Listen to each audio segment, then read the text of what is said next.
नमस्कार, मैं मुकेश वत्स public Asia में आपका स्वागत करता हूं। आज के हम बुलेटिन में सबसे पहले चलते हैं गाजियाबाद में। गाजियाबाद के कबीरनगर थाना क्षेत्र में संजय नगर इलाके में दो युवकों ने एक लड़के को घर में घुस के गोली मार दी। युवक को गंभीर हालत में अस्पताल में भर्ती कराया गया है, जहां पर उसकी हालत अभी गंभीर बनी हुई है। देखिए हमारे ब्यूरो चीफ नदीम की इस खास रिपोर्ट। लॉकडाउन के समय रोड पर जगह जगह पुलिस खड़ी हुई है, जिसके बाद भी बदमाशों में पुलिस का डर नहीं है।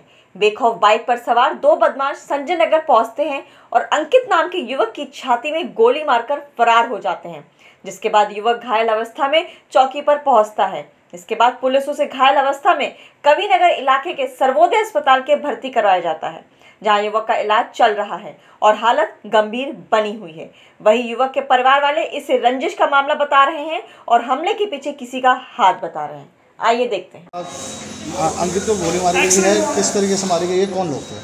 वो दो लोग थे बाइक पे। अभी पूरी तरह सुनिश्चित नहीं हो पाई कि कौन लोग थे। बाकी CCTV में रिकॉर्ड है हमारे पास, लेकिन हमारा पूरा जो है शक है एक राहुल नाम का बंदा है, उस पर जा रहा है। उनकी पूरी गिरोह है, उन्होंने धमकी दी थी अभी 2 दिन पहले। किसी महिला का नाम बता रहे थे ये? हाँ, महिला है, उनकी वाइफ है पूनम, वो और एक राहुल। बाकी उनके जो सदस्य हैं 2 गैंग के वो लोग। अच्छा, क्या हुआ है आज, किस समय घटना है? ये 4:30 से 5 बजे के आसपास की बात है। उस समय घर पे थे तो 2 लोग आए थे जिन्होंने गोली मारी है। सीने में गोली लगी है, अभी सीरियस है। और ये चौकी गए सबसे पहले, खुद अपने आप चल के भाग के, ताकि कुछ सीरियस ना हो जाए, पता ना उड़ पाए कुछ बात। खुद अपने बयान दे तो चौकी वाले ही यहाँ पे लेके आए थे। बाकी हमारे पास पूरा सबूत है कि उन्होंने ही कराया। क्या वजह रही? वजह कुछ पता है? वजह क्या है? 2 दिन पहले एक भज्जी नाम का लड़का था जिसका मर्डर हो गया था, उन्हीं की गैंग का आदमी है वो। तो उसमें उन्होंने आरोप लगाए थे कि हमारे भाई ने करवाया ऐसा। अच्छा, पहले वजह थी, लगभग 5 महीने पहले की बात है, 5-6 महीने पहले की बात। देखिए, आज शाम को सूचना मिली कि एक व्यक्ति संजय नगर में जो रहते हैं, जिनका नाम अंकित है, उनके घर में घुस के 2 लोगों ने जो है उनको जान से मारने का प्रयास किया गया। उनको अभी हॉस्पिटल में एडमिट किया गया, जहां उनकी कंडीशन फिलहाल अभी स्टेबल बताई गई है और उनका उपचार चल रहा है। परिजन जो है लिखित जो है तहरीर दे रहे हैं, लिख के दे रहे हैं, तहरीर नामजद कर रहे हैं। और अभी जो प्रथम दृष्टया चीज़ें पता लगी उसमें दोनों पक्षों के बीच में पुरानी रंजिश बताई जा रही है और पहले भी दोनों के बीच में कई बार झगड़े हो चुके हैं। जाँच की जा रही है और शीघ्र ही आवश्यक कार्रवाई की जाएगी, कठोर कार्रवाई की जाएगी। Thank you. अब हम आपको लेके चलते हैं दूसरी खबर में। चंडीगढ़ में कल 11 बजे कुछ मजदूर खाना बना रहे थे, तभी एक छोटा सिलेंडर फट गया। फटने से पूरी मार्केट में आग लग गई। देखिए हमारे ब्यूरो चीफ की इस खास रिपोर्ट में। चंडीगढ़ सेक्टर 53 स्थित फर्नीचर मार्केट में उस समय हड़कंप मच गया जब शॉप नंबर 1 के पीछे खाना बना रहे लेबर की कमरे में छोटा सिलेंडर ब्लास्ट हो गया। घटनास्थल पर मौजूद लोगों ने मामले की सूचना पुलिस कंट्रोल रूम में दी। सूचना मिलते ही मौके पर PCR पुलिस समेत दमकल विभाग के कर्मियों ने पहुंचकर कड़ी मशक्कत के बाद आग पर काबू पाया। हालांकि मामले में कोई जानी नुकसान नहीं हुआ। जानकारी के अनुसार सोमवार देर रात फर्नीचर मार्केट में शॉप नंबर 1 के पीछे खाना बना रही लेबर के कमरे में अचानक छोटा सिलेंडर ब्लास्ट होने से आग लग गई। आग देखते ही देखते फर्नीचर मार्केट की कई दुकानों तक सबको अपनी चपेट में ले लिया। शोर शराबा के बाद घटनास्थल पर मौजूद लोगों ने मामले की सूचना फायर विभाग को दी। वहीं रिंकू फर्नीचर शॉप के मालिक ने बताया कि शॉप के पीछे लेबर अपने कमरे में खाना बना रही थी, जहां पर किसी कारणवश सिलेंडर ब्लास्ट हो गया और देखते ही देखते भीषण आग लग गई। हालांकि सूचना के बाद फायर कर्मियों ने आग पर काबू पाया। गनीमत रही कि इस आगजनी में किसी को कोई जानी नुकसान नहीं हुआ। सवालिया ये है कि इस फर्नीचर मार्केट में कई सालों से मार्च और अप्रैल महीने में ही आग लगती है। वहीं फायर ब्रिगेड की टीम जानकारी जुटाने में जुटी हुई है। अब हम आपको लेके चलते हैं पंजाब की तरफ। आपको याद होगा 4 दिन पहले एक दरोगा का पटियाला में कुछ लोगों ने तलवार से हाथ काट दिया था, जिसको गंभीर हालत में चंडीगढ़ भर्ती कराया गया। उसी का हालचाल पता करने के लिए पंजाब के CM ने की उनसे वीडियो कॉन्फ्रेंस पे बातचीत। देखिए कैप्टन अमरिंदर सिंह की इस बातचीत के कुछ वीडियो रिकॉर्डिंग।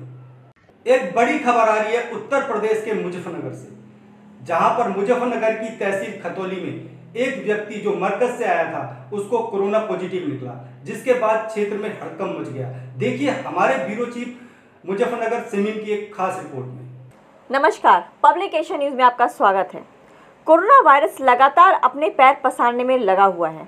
खतौली थाना क्षेत्र में 24 घंटे में कोरोना वायरस की चपेट में आने का ये दूसरा मामला सामने आया है। दूसरा कोरोना पॉजिटिव मिलने की सूचना पर पुलिस प्रशासन सहित स्वास्थ्य विभाग की टीम में हड़कंप मचा हुआ है। मोहल्ला जयनगर से सटे सराफान पश्चिमी में आयशा मस्जिद में ठहरे एक जमाती उमर फारूक निवासी मध्य प्रदेश 23 मार्च को आया था। इससे पहले यह 19 मार्च को बकरिया मस्जिद में भी रहा था। दिल्ली मरकज से आने की सूचना के बाद स्वास्थ्य विभाग की टीम इसको क्वारंटाइन किया था, लेकिन बाद में मस्जिद में उपस्थित 11 जमातियों में से उमर फारूक को बीआईटी रामराज भेज दिया गया था। सोमवार को उमर फारूक की रिपोर्ट आई तो उस रिपोर्ट में वो कोरोना पॉजिटिव पाया गया। रिपोर्ट आने के बाद स्वास्थ्य विभाग में हड़कंप मच गया। थाना खतौली में ये दूसरा मामला है। मामले की जानकारी पर DM, SSP, SP city magistrate, CO कोतवाली मैं फोर्स के साथ मौके पर पहुंचे। पालिका की टीम भी मौके पर पहुंची। उन्होंने पूरे मोहल्ले समेत मस्जिद को सैनिटाइज किया। पुलिस ने पूरे वार्ड को सील करा दिया है। अभी एक जो सीएमओ साहब ने पुष्टि की है कोरोना पॉजिटिव केस की, ये हमारे ऑलरेडी जो केस पॉजिटिव आया वो हमारे पास कई दिन से पहले से ही हमारे पास इंस्टीट्यूशनल क्वारंटाइन है इस समय बीआईटी में। और आज जब उसकी केस पॉजिटिव की खबर निकली है तो उनको हम वहाँ पे शिफ्ट कर रहे हैं आइसोलेशन वार्ड में हमारे। और जो भी जो जिस एरिया के वो हैं वहाँ पे अपनी हम सैनिटाइजेशन की व्यवस्था करवा रहे हैं। और इसके अलावा जो भी उनके डायरेक्ट कांटेक्ट में लोग जो संभावित हो रहे हैं उनको भी हम चिन्हित कर लिया हम लोगों ने, उनको भी हम इंस्टीट्यूशन क्वारंटाइन कर रहे हैं यहाँ पे सिटी में। और जो उनको हम वहाँ से लाके हम अपने आइसोलेशन वार्ड में शिफ्ट कर रहे हैं। कितनी संख्या होगी? अभी तो एक मरीज है और उसके डायरेक्ट कांटेक्ट में आई होप सो 6-7 लोग हो सकते हैं। टोटल संख्या कितनी होगी अब तक पॉजिटिव की? पॉजिटिव की हाँ लगभग 6 + 1 7 हो गई है। कहाँ से आए सर वो? कहाँ? Ward number 20 सभासदपति। आज जो है मामला है कोरोना पॉजिटिव का, क्या है पूरा मामला? ये कोरोना पॉजिटिव में जो है मस्जिद में जमात आई हुई है। उनके जो अमीर हैं उमर फारूक, वो क्वारंटाइन के लिए रामराज गए थे। वहाँ से जब जांच आई तो पता चला कि उनकी जो रिपोर्ट है वो पॉजिटिव है। और उसी के चलते आज अधिकारी आए हमारे वार्ड में और जो मस्जिद के चारों तरफ का एरिया है उसको सील कर दिया गया है। कब ये जमात आई थी और कितने दिन यहाँ पर रहे? ये जमात 23 मार्च में आयशा मस्जिद में आई थी। कब भेजा गया था इन्हें क्वारंटाइन? इन्हें लगभग 12 दिन हो गए। आज क्या कार्रवाई हुई यहाँ पर? आज तो अधिकारियों ने आके जो है यहाँ पे जो गलियाँ थी मस्जिद के आसपास की उन सबको जो है बल्लियों से बंद करा दिया है। आना जाना किसी भी व्यक्ति का, किसी भी वाहन का सब पूर्ण रूप से प्रतिबंधित कर दिया गया है। मस्जिद का नाम बताओ। मस्जिद का नाम आयशा, कहाँ पड़ती है? सराफान पश्चिम में, वार्ड नंबर 20 में। लॉकडाउन के इस दौर में एक बड़ी खबर हमें आई उत्तर प्रदेश के मुजफ्फरनगर से, जहां पर कुछ महिलाओं ने अपनी जिम्मेदारी समझते हुए घर में मास्क बनाने का काम शुरू कर दिया, जिससे कि वो अपने घर की स्थिति को ठीक कर सकें। देखिए हमारे ब्यूरो चीफ की इस खास रिपोर्ट में। नमस्कार, पब्लिक एशिया न्यूज में आपका स्वागत है। कोरोना महामारी के चलते जहां पूरा देश लॉकडाउन है, सभी को अपने अपने घरों में रहने की हिदायत देश के प्रधानमंत्री ने दी है, जिससे सभी के कारोबार बंद होने पर आम जनमानस का जीवन पर बहुत प्रभाव पड़ा है। देश के मजदूर पेशा लोगों का जीवन उस घड़ी के कांटे के समान है जो चलते चलते ठिठक गया हो। लेकिन मुजफ्फरनगर के गांव नीराना में सिलाई मशीन का 24 घंटे ये घूमता ये पहिया बयां कर रहा है कि इस गांव की सैकड़ों मुस्लिम बेटियों और गांव की बहुओं ने इस लॉकडाउन में कोरोना जैसी महामारी को रोकने और इससे सुरक्षा के लिए मास्क बनाने को एक रोजगार में तब्दील कर नज़ीर पेश की है कि इस गांव की मुस्लिम महिलाएं दिहाड़ी पर मास्क बनाकर अपने घर परिवार का पेट पाल रही हैं। वहीं सभी महिलाएं कोरोना महामारी से बचने के लिए मुंह पर अपने दुपट्टे से ढककर रखती हैं। वहीं सोशल डिस्टेंस का पालन करके जिला प्रशासन की भी मदद कर रही हैं। मास्क कारीगर महिलाओं का कहना है कि यदि लॉकडाउन के चलते हमें मास्क बनाने का कारोबार ना मिलता तो शायद भूखों मरने की नौबत आ जाती, क्योंकि लॉकडाउन में सभी कामकाज ठप हैं, इसलिए परिवार के मुखिया काम पर नहीं जा सकते। मास्क सिलाई कारोबार से ही घर की गुजर बसर हो रही है। का नाम? गुलशेर जी। गुलशेर, कौन से गांव में हो और किस तरह की मजदूरी का कार्य कर रहे हैं यहाँ महिलाएं और पुरुष? जी गांव तो है निराना जी। ठीक है। बिक्की निराना। मजदूरी कोरोना की वजह से करनी पड़ रही थी। जब लॉकडाउन हो गया, काम नहीं लग रहा कुछ, इसकी वजह से काम करना पड़ रहा है। जब ये काम नहीं था तो उस समय किस तरह से गुजारा चल रहा था? तो मजदूरी कर रहे थे जी। अच्छा, फिर खुली मजदूरी कर रहे थे जी। उसके बाद तो वही लाना वही खाना हमारा। तो लॉकडाउन के बाद क्या हुआ? बस लॉकडाउन के बाद ये हुआ, जब राशन पानी खत्म हो गया घर में, उसके बाद ये काम करना पड़ा हमें। क्या काम कर रहे हो? पेंट की मजदूरी करूँ जी। नहीं, अब क्या कर रहे हो? अब तो ये मास्टर है जी। तो कितना कमा लेते हो उससे? इससे वैसे बन जा 150 200 बस रोजाना दोनों आदमियों के हमारे। और कितने गांव में कितनी महिलाएं कर रही हैं? महिलाएं बहुत कर रही है जी यहाँ पे। कितने परिवार लगभग? कम से कम ऐसे होंगे 100-150 आदमी यहाँ पे। साहब बताइए, क्या जरूरत पड़ी आपको मास्क बनाने की? घर पे अम्मी पापा और क्या नाम भाई पहले मजदूरी करते थे, इसलिए घर में तो कहीं जा नहीं रहे। अब जब लॉकडाउन की वजह से पुलिस बाहर जाती है तो पकड़ के फिर अंदर भेज दें, इसलिए हम मास्क सिल ले हैं घर पे। नहीं, लॉकडाउन की वजह से जब आपके चाचा ताऊ भाई सब लोग घर बैठ गए तो किस तरह की दिक्कतें आ रही हैं? घर में राशन नहीं है, चावल नहीं है, तो भाई कुछ ना कुछ तो करना ही पड़ेगा खाने के लिए। पेट है, मांगता तो जरूर है, तो इसलिए मास्क सिल ले, कुछ पैसे आ जा। उससे घर का जी घर का खर्चा चल रहा है। आपके साथ साथ और कौन? मेरी चाची हैं, बाजी हैं, भाभी हैं, सब ये सिल रहे हैं। गांव में कितने परिवार ऐसा काम कर रहे हैं मास्क बनाने का? काफी परिवार हैं भाई गांव में। तो ये है कि किसको जरूरत नहीं है, हर चीज की जरूरत है। हर ये तो है नहीं कि हर कोई मतलब कि अपने उससे सब ज्यादा मालदार है, कोई नहीं है, सब गरीब है। इसलिए भाई सभी ये है कि गांव में आधे से ज्यादा ना इंसान ये मास्क सिल रहे हैं। आपका नाम? मेरा नाम मोहम्मद अली है। मोहम्मद अली जी, बताइए आप कौन से गांव में रहते हो और इस समय जो गांव में जानकारी मिल रही है कि यहाँ महिलाएं अधिकतर मास्क बना रही हैं, क्या ऐसी प्रॉब्लम जो मास्क बनाना पड़ रहा है? ये लॉकडाउन के कारण हो रहा है जी। लॉकडाउन की वजह से मर्द जो यहाँ के मजदूर आदमी हैं वे बाहर नहीं जा पा रहे, और अगर बाहर जाते हैं तो पुलिस उनको डंडा मार के अंदर कर देती है। मजदूर आदमी है, रोज उनका वही है, जो कमा के लाना वही खाना है। अधिकतर लगभग इनके यहाँ से 1600-1700 परिवार होंगे जो मजदूर हैं। कुछ के उनमें राशन कार्ड बने हुए हैं, कुछ के नहीं हैं, कुछ के ऑनलाइन नहीं हुए हैं। उन्हें सरकार की तरफ से भी कोई व्यवस्था नहीं मिल पा रही है, और राशन जो उनका आता है कोटे में, जिनके राशन कार्ड बने हुए हैं, वहाँ भी वे जाते हैं, उनके भी उनको किसी का फिंगर नहीं आ रहा, किसी का अभी मशीन नहीं चल रही, उन्हें ये नहीं मिल पा रहा है। और जी गांव में अब जो गुजर बजर चल रही है, यानी कि गाँव की महिला जो है 70 से 80 परिवार जो ऐसे हैं जो मास्क बना के अपना गुजर बसर कर रहे हैं। ये कहा जाए कि लॉकडाउन में जो पूरे परिवार की जिम्मेदारी महिलाएं कंधों पर आ गई है। जी जी, महिलाओं के कंधों पे सारा हो गया। जब मशीन चला रही है, मास्क ही नहीं है, तो उनके कंधों पे जिम्मेदारी है। मर्द काम पे नहीं जा पा रहा है लॉकडाउन की वजह से। सामने देखो, आपका नाम? रिहाना। अच्छा रिहाना, ये बताओ आपका कौन सा गांव है और आप इस समय क्या काम कर रही हो? जी हमारा निराना गांव है और यहाँ हम मास्क बना रहे हैं। क्या कारण है, कब से बना रहे हो और क्यों बना रहे हो? जब से लॉकडाउन हुआ, जब से बना रहे हैं।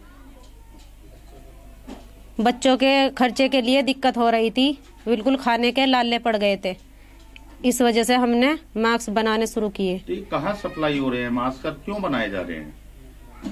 ये फैक्ट्री से आ रहे। कोरोना को लेकर?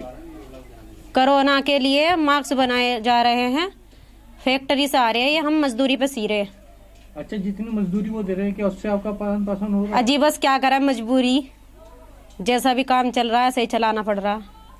मुजफ्फरनगर के एडीएम अमित कुमार ने जो लॉकडाउन में फंसे लोग हैं उनके लिए एक संदेश दिया। क्या है वो संदेश, देखिए हमारी इस स्पेशल खबर में। नमस्कार, पब्लिक एशिया न्यूज में आपका स्वागत है। अपर जिलाधिकारी अमित सिंह ने मुजफ्फरनगर में बताया कि जनपद मुजफ्फरनगर में लॉकडाउन के दृष्टिगत ऐसे श्रमिक जो उत्तर प्रदेश के मूल निवासी जो अन्य जनपदों से हैं लेकिन लॉकडाउन होने के कारण जनपद मुजफ्फरनगर में ही रुके हैं, ऐसे श्रमिक ARM रोडवेज के mobile number 9412784204, control room number 01312436 तथा जिला सूचना अधिकारी के मोबाइल नंबर 9453005439 पर कॉल करें और उनको अवगत कराएं। क्या अपडेट है सर मुजफ्फरनगर? कोरोना को लेकर के अभी तक जो रिपोर्ट्स प्राप्त हुई हैं उसमें हम लोग का 7 पॉजिटिव पाए गए हैं और उन एरिया को सभी जो भी संबंधित क्षेत्र हैं वहाँ पर उनको सील कर दिया गया है संबंधित क्षेत्र में, और वहाँ पर डोर टू डोर डिलीवरी के माध्यम से, और इसके अलावा जो है जो भी सरकारी संगठन है तो वहाँ सुविधाएँ प्रदान कर रहे हैं ताकि वहाँ के निवासियों को दिक्कत ना होने पाए, और साथ ही साथ लॉकडाउन का वहाँ सख्ती से पालन कराया जा रहा है। और इसके अतिरिक्त हम लोग लगातार जनपदवासियों को शासन के निर्देश के क्रम में जो भी शासन ने कर रखा है, जैसे 1000 रुपये की सहायता राशि है, तो आज भी हम लोगों ने 359 व्यक्तियों के खाते में उसको पहुंचाया, और अभी तक 26,638 लोगों तक उस सहायता राशि पहुंच चुकी है। इसी तरह श्रम विभाग द्वारा आज भी 240 लोगों को चिन्हित करके उनके खाते में धनराशि पहुँचाई गई, और 32,046 लोग अब तक टोटल हो चुके हैं श्रम विभाग की तरफ से।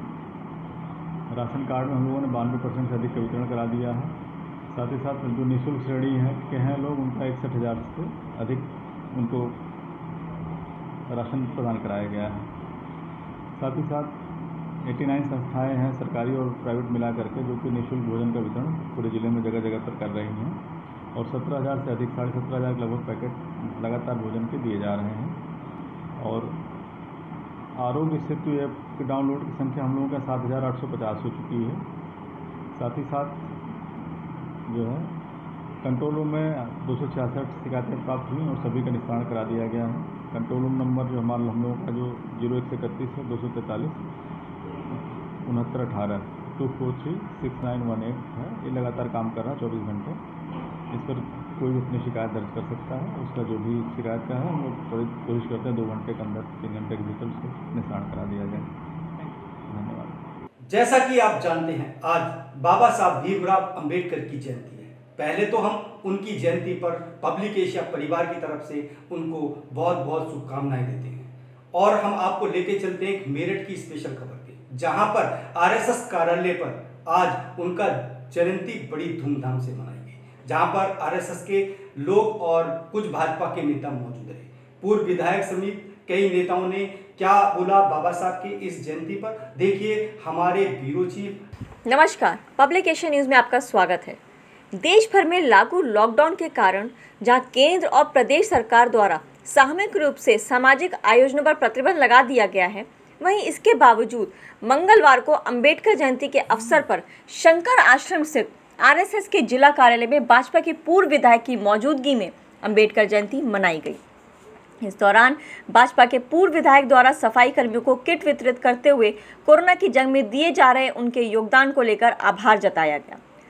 भाजपा के पूर्व विधायक अमित अग्रवाल सहित अन्य कई भाजपाई अंबेडकर जयंती के अवसर पर शंकर आश्रम स्थित आरएसएस के जिला कार्यालय में एकत्र हुए।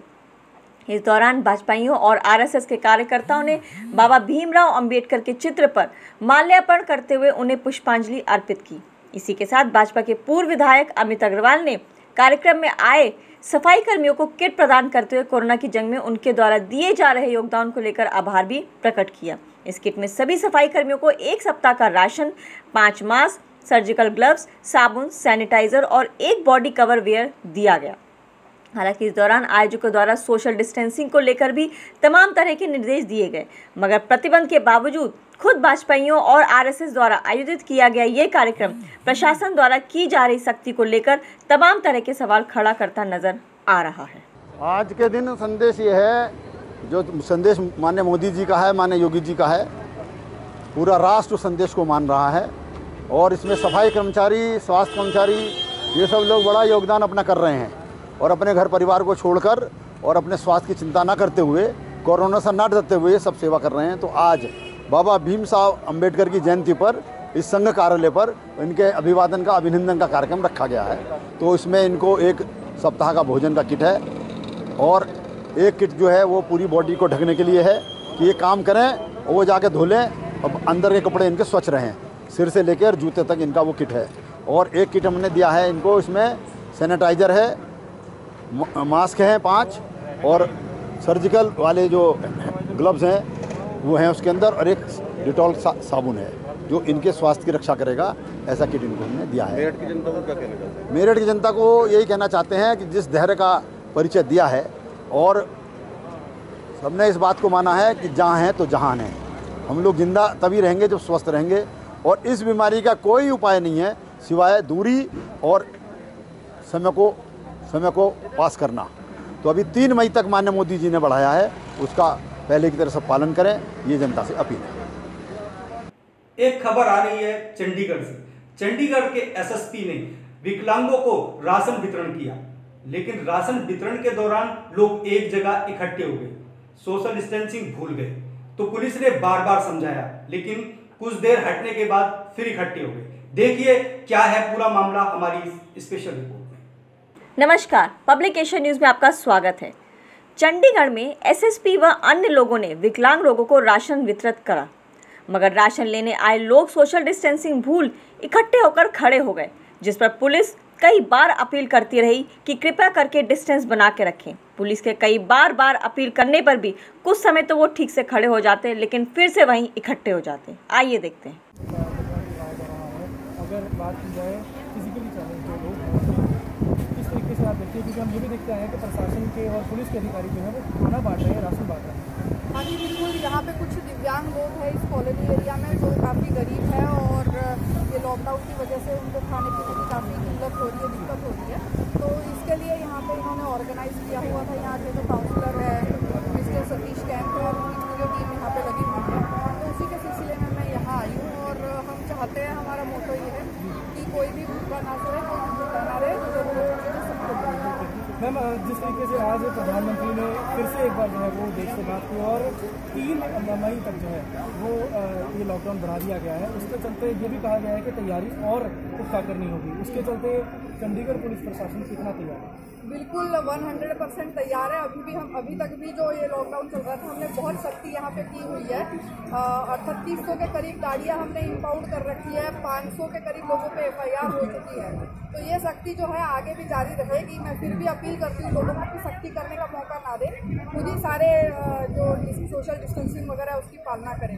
परंतु फिर भी अगर कोई नहीं करता है तो पब्लिक इंटरेस्ट में जो है वो पूरी सख्ती बरकरार है। मैम, एक बड़ा सवाल सारे ये पूछ रहे हैं कि अगर हम सुबह सैर करें या ना करें, क्योंकि वो कहीं ना कहीं लोगों के लिए कंफ्यूजन बनी हुई है कि मास्क पहनकर करेंगे तो भी ये कह दिया जाएगा कि लॉकडाउन में अंदर रहिए। उसके लिए क्या चंडीगढ़ पुलिस जो है वो कंफ्यूजन किस लिए? इसमें कोई कंफ्यूजन नहीं है जी। जो लोग पालना नहीं करना चाहते वो ये कंफ्यूजन को जानबूझ के क्रिएट कर रहे हैं। राइट फ्रॉम डे 1 कोई कंफ्यूजन नहीं है। राइट फ्रॉम डे 1 ये इंस्ट्रक्शन बिल्कुल क्लियर है कि केवल इमरजेंसी के केस में ही आपने अपने घर के दीवार को लांघना है। प्रधानमंत्री मोदी जी ने ये भी कहा, लक्ष्मण रेखा का भी उसको नाम दिया।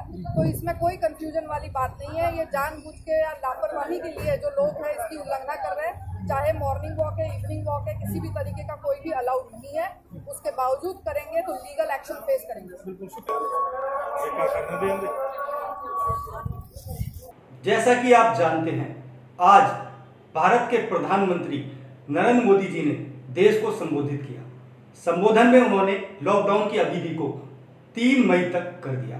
आप लॉकडाउन का पालन करें और साथ ही पब्लिक एशिया के YouTube चैनल को सब्सक्राइब करें, लाइक करें और हमारे खबरों पर अपने मैसेज फॉरवर्ड करें। और कोई भी अगर इस तरह की कोई सूचना है तो हम हमें हमारे नंबर पे दें।